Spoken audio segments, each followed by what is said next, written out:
Hello everyone, welcome back to the YouTube channel Dr. Alam Services. I am Mohammad Uvais Alam, final year MBBS student at government medical college Fatehpur. तो अभी इस video में detail में बात करने वाला हूं बहुत ही लेटेस्ट अपडेट के बारे में, जो कि यूपी नीट 2025 राउंड 2 की काउंसलिंग से रिलेटेड है।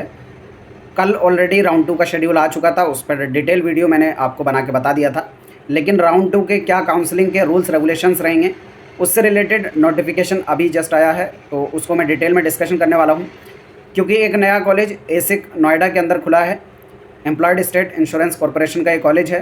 तो उसका सीट्स का क्या डिस्ट्रीब्यूशन होगा, कैसे एडमिशन होगा, क्या रूल्स रेगुलेशन रहने वाले हैं, और उन स्टूडेंट्स के लिए जो पहले एडमिशन ले चुके हैं क्या रूल्स हैं, और जो अपग्रेडेशन के लिए जाना चाहते हैं उनके लिए क्या रूल्स हैं, और सिक्योरिटी का क्या इशू है यहाँ पर, मतलब फ्री एग्जिट है या नहीं है, पूरा A to Z सारे रूल्स को डिस्कशन करेंगे। जो लोग भी चैनल पर नए हो चैनल को सब्सक्राइब करें, वीडियो को लाइक करें और अपने फ्रेंड्स में ज़रूर शेयर करें।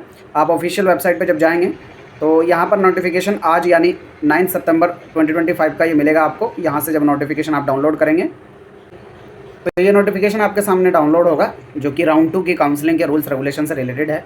तो एक एक करके सारे पॉइंट्स को मैं यहाँ पर डिटेल में डिस्कस करूँगा, ताकि पूरे काउंसलिंग के रूल्स जो हैं वो आप सबको क्लियर हो जाएँ। ठीक है, तो ये दिशा निर्देश हैं राउंड 2 की काउंसलिंग के लिए। द्वितीय चक्र की काउंसलिंग में सीटों का आवंटन द्वितीय चक्र की मेरिट के आधार पर होगा, यानी सेकेंड राउंड की जो मेरिट लिस्ट आएगी उसके बेस पर आप सबका अलॉटमेंट होगा। तो इसमें जो नए कैंडिडेट ऐड होंगे वो भी मेरिट लिस्ट के अंदर इंक्लूडेड होंगे। जिनका नाम पहले ही फर्स्ट राउंड में आ चुका है उन सब का नाम अपने आप सेकेंड राउंड की लिस्ट में इंक्लूडेड होगा, चाहे उनको कॉलेज मिला हो या ना मिला हो, एडमिशन लिया हो या नहीं लिया हो। फिर अगला आता है प्रथम चक्र की काउंसलिंग से अनावंटित तथा प्रवेशित अभ्यर्थियों को द्वितीय चक्र की काउंसलिंग में प्रतिभाग करने हेतु पुनः धनराशि जमा करने की आवश्यकता नहीं है। यानी ऐसे कैंडिडेट जिनको फर्स्ट राउंड में कोई भी कॉलेज नहीं मिला है और पहले ही वो फर्स्ट राउंड में पार्टिसिपेट कर चुके हैं, यानी उन्होंने सिक्योरिटी अमाउंट पहले ही जमा कर दिया था, उनको दोबारा से यहाँ पर सिक्योरिटी जमा करने की ज़रूरत नहीं है। वो डायरेक्टली राउंड 2 की चॉइस फिलिंग में पार्टिसिपेट करेंगे। ऐसे कैंडिडेट जिनको फर्स्ट राउंड के अंदर कॉलेज मिल चुका है और वो एडमिशन भी ले चुके हैं या एडमिशन नहीं भी लिए हैं, तब भी उस केस में उनको डायरेक्टली चॉइस फिलिंग करनी है, सिक्योरिटी अमाउंट उनको भी जमा नहीं करना है। तो कहने की बात यह है कि अगर फर्स्ट राउंड में आप पहले ही अपना सिक्योरिटी अमाउंट पेमेंट कर चुके हैं तो आपको दोबारा कुछ भी नहीं करना है, सिर्फ और सिर्फ चॉइस फिलिंग आपको यहाँ पर राउंड 2 की करनी होगी। फिर अगले जो कैंडिडेट थर्ड पॉइंट में आते हैं वो कैंडिडेट आ जाते हैं जिनको फर्स्ट राउंड के अंदर कोई कॉलेज मिला था और उस पर उन्होंने फ्री एग्जिट ले लिया, यानी कॉलेज को ज्वाइन नहीं किया, या फिर उन्होंने कॉलेज को ज्वाइन किया था, एडमिशन ले लिया और फिर उसके बाद उन्होंने रिज़ाइन कर दिया कॉलेज को। तो इस केस में उनका जो है फ्री एग्जिट माना जाता है। तो ऐसे कैंडिडेट को भी दोबारा से सिक्योरिटी भरने की ज़रूरत नहीं है। अगर वो आगे पार्टिसिपेट करना चाहते हैं तो डायरेक्टली राउंड 2 की चॉइस फिलिंग करेंगे और कुछ भी उनको नहीं करना है। फिर अगला जो फिफ्थ पॉइंट आता है ये उन कैंडिडेट के लिए है कि जिनका भी नाम फर्स्ट राउंड की मेरिट लिस्ट में आ चुका है, यानी पहले ही उनका रजिस्ट्रेशन और सिक्योरिटी अमाउंट पेमेंट हो चुका है।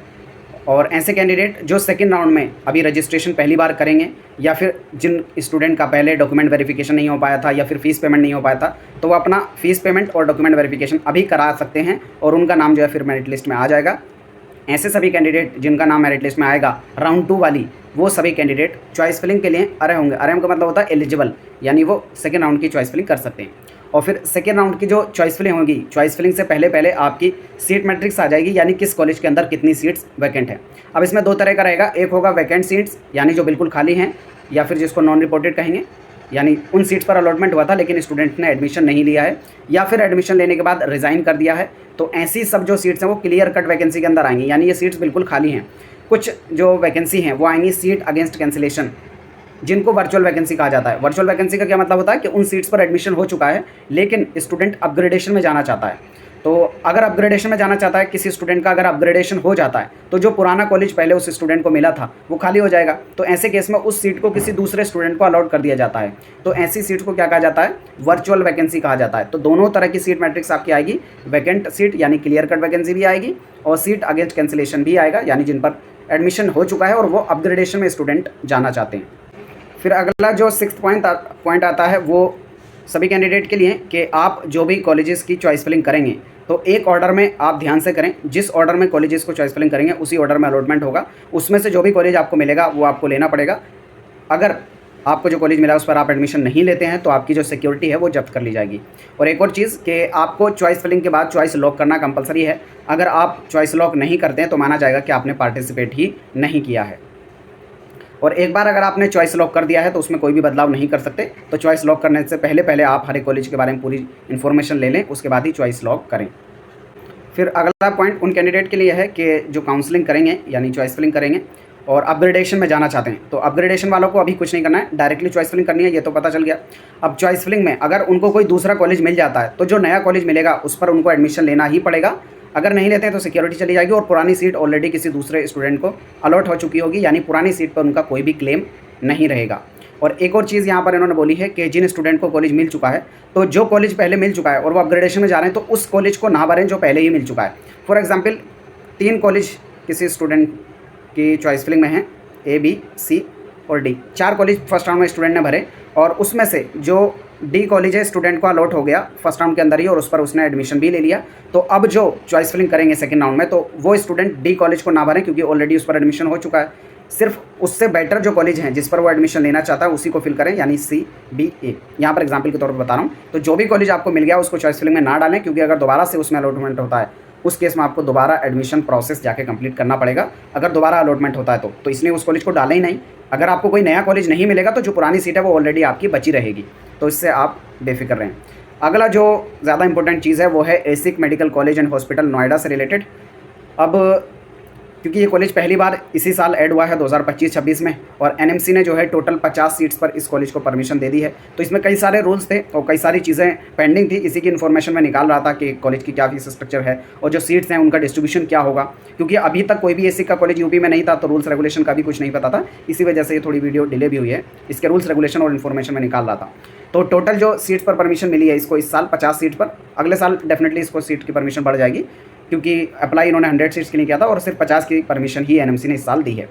वो आगे की बाद में देखेंगे। अभी 50 सीट्स पर जो इनको परमिशन मिला है इसका डिस्ट्रीब्यूशन कैसे होगा, यानी कितनी सीट्स स्टेट कोटा में आएंगी, कितनी स्टेट कोटा से भरी जाएंगी और क्या जनरल वाले स्टूडेंट भी उस पर एडमिशन ले सकते हैं या नहीं, ये बहुत स्टूडेंट का सवाल होगा। तो इसको मैं थोड़ा डिटेल में डिस्कस करूँगा। तो हर एक कॉलेज के अंदर जो एसिक के हैं, एम्प्लॉयड स्टेट इंश्योरेंस कॉर्पोरेशन के जितने भी कॉलेज हैं उसमें IP कोटा एक होता है। IP कोटा का मतलब होता है इंश्योर्ड पर्सन कोटा। तो ये सिर्फ उन स्टूडेंट के लिए होता है IP कोटा जिनके पास एसिक का सर्टिफिकेट है। अब एसिक के अगर आपको एलिजिबिलिटी देखना है तो अलग से जाकर आप यूट्यूब पे वीडियो देख लेना या गूगल पे जाके सर्च कर लेना, जिनको नहीं पता है। मैं सिर्फ बता रहा हूँ जिनके पास एसिक का सर्टिफिकेट है, यानी जो IP कोटा के लिए एलिजिबल हैं, अलग से उनके लिए रिजर्वेशन रहता है और उनके लिए कुछ सीट्स सिर्फ IP कोटा की रहती हैं, यानी जो टोटल सीट्स होती हैं वो IP में जाती हैं कुछ, और कुछ जो हैं वो ओपन नेचर की होती हैं। ओपन यानी उन पर कोई भी एडमिशन ले सकता है। अब जो ओपन नेचर की टोटल सीट्स हैं इस कॉलेज के अंदर, क्योंकि मैंने इसकी पूरी इन्फॉर्मेशन निकाली है, तो वो 50% है। तो टोटल कॉलेज के अंदर सीट्स हैं 50, उसके 50% कितना हुआ 25 सीट। तो 25 सीट इस कॉलेज के अंदर कितनी कैसी हैं, ओपन नेचर की हैं, यानी इस पर कोई भी एडमिशन ले सकता है। आप चाहे IP कोटा के हों या नहीं हो, इस पर आप अप्लाई कर सकते हैं ओपन कोटा से। ठीक है, इतनी चीज़ समझ में आई। बाकी की जो 50% सीट्स हैं वो IP स्टूडेंट के लिए हैं। ठीक है, और ये IP की जो सीट्स हैं एसिक वाली सीट, ये ऑल इंडिया कोटा MCC के थ्रू भरी जाएंगी। तो ऑलरेडी जो अभी सेकेंड राउंड की सीट मैट्रिक्स आई है AIQ वाली, उसमें 50% सीट जो है एसिक कोटा की इस कॉलेज की ऑल इंडिया कोटा में पार्टिसिपेट कर चुकी हैं। ठीक है, तो बची कितनी 50%। अब इस पर ओपन नेचर से एडमिशन होगा। तो ये जो 25 सीट्स हैं यानी 50%, इन पर एडमिशन 2 तरीके से होगा। इसमें की जो 15% सीट्स हैं ओपन नेचर की वो जाएंगी ऑल इंडिया कोटा MCC के अंदर। तो MCC में पूरे इंडिया के जितने भी स्टूडेंट हैं वो पार्टिसिपेट कर सकते हैं और ये ओपन नेचर की यानी कोई भी एडमिशन ले सकता है, एसिक सर्टिफिकेट की इसमें ज़रूरत नहीं है। अब जो बाकी की बची हुई 35% सीट्स हैं सिर्फ वही स्टेट कोटा के अंदर पार्टिसिपेट करेंगी, ये स्टेट कोटा के अंदर पार्टिसिपेट करेंगी और ये ओपन नेचर की होंगी, क्योंकि जो एसिक कोटा की जो सीट्स हैं वो ऑलरेडी ऑल इंडिया कोटा में पार्टिसिपेट कर चुकी हैं। अब सिर्फ जो 35% सीट्स हैं वो बची हैं स्टेट कोटा में पार्टिसिपेट करने के लिए। तो पहले तो सीट्स का डिस्ट्रीब्यूशन आपको पता चल गया। जो 15% की सीट्स हैं इसकी टोटल 8 सीट जो हैं वो ऑल इंडिया कोटा MCC में ओपन नेचर की यानी AIQ वाली सीट जा चुकी हैं। अब बाकी कितनी बची, 17 सीट बची हैं। तो इस कॉलेज की जो 17 सीट हैं वो यूपी कोटा के अंदर पार्टिसिपेट करेंगे। अब ये जो 17 सीट्स बची हैं इस कॉलेज की जो यूपी कोटा में पार्टिसिपेट करेंगी, इनका क्या डिस्ट्रीब्यूशन होगा उससे रिलेटेड इन्होंने यहाँ पर लिखा है 3-4 लाइन के अंदर। क्या लिखा है वो मैं आपको शॉर्ट में बता देता हूँ कि इस कॉलेज की जो स्टेट कोटा वाली सीट है कितनी होंगी, मैंने आपको बता दिया 17 सीट्स होंगी जो स्टेट कोटा में रहेंगी, क्योंकि इस कॉलेज के अंदर टोटल 50 सीट्स हैं। ठीक है, अब ये जो 17 सीट्स हैं इनका डिस्ट्रीब्यूशन कैसे होगा, कैटेगरी वाइज।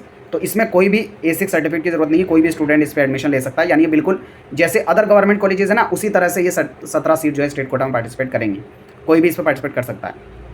अब क्या डिस्ट्रीब्यूशन होगा, अब इसमें जो कैटेगरी वाइज डिस्ट्रीब्यूशन है जो यूपी नीट के ब्राउचर में रूल्स रेगुलेशन है, यानी जिस तरह का रिजर्वेशन बाकी कॉलेजेस में है वही रिजर्वेशन यहाँ पर रहने वाला है। सेम इन्होंने यहाँ पर बोला कि जो नोटिफिकेशन UG नीट की वेबसाइट पर आया था 18 जून 2025 को, यानी जो ब्राउचर आया था उसके हिसाब से अलॉटमेंट होगा। मैं एक बार आपको दिखा देता हूँ।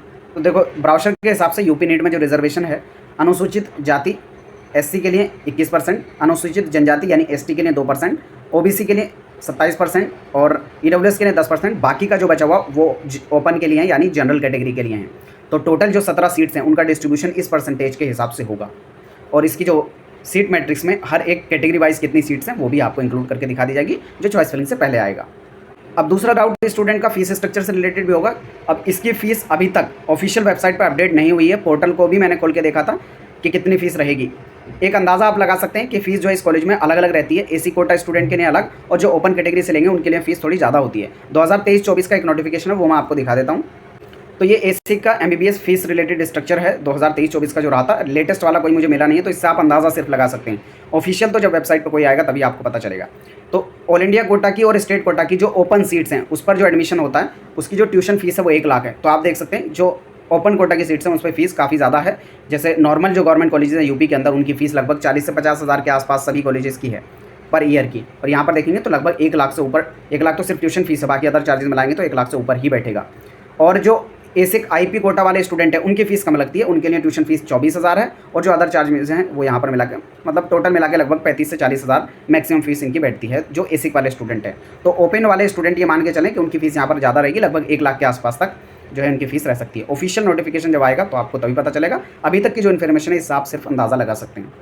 फिर अगले जो रूल 11 और 12 में डिस्कस किए, इन्होंने इससे रिलेटेड क्या कि आपको राउंड 2 में जो भी कॉलेज मिलेगा वो लेना पड़ेगा। अगर नहीं लेते तो आपकी सिक्योरिटी जब्त कर ली जाएगी, या अगर आपका अपग्रेडेशन होता है तो जो भी नया कॉलेज मिला उसमें एडमिशन लेना पड़ेगा। अगर नहीं लेते तब भी आपकी सिक्योरिटी जब्त हो जाएगी। फिर अगला 13th और 14th जो पॉइंट में इन्होंने रूल्स डिस्कस किए हैं वो प्राइवेट कॉलेजेस से रिलेटेड और गवर्नमेंट कॉलेज से रिलेटेड, कि आपको जो भी कॉलेज अलॉट होगा आपके अलॉटमेंट लेटर पे लिखा रहेगा या तो नोडल सेंटर प्राइवेट कॉलेज के लिए, तो नोडल सेंटर पे जाकर आप एडमिशन फॉर्मेलिटी पूरी करेंगे, और गवर्नमेंट कॉलेज के लिए जो भी आपको गवर्नमेंट कॉलेज मिला वहाँ पर जाकर एडमिशन की फॉर्मेलिटी पूरी करेंगे।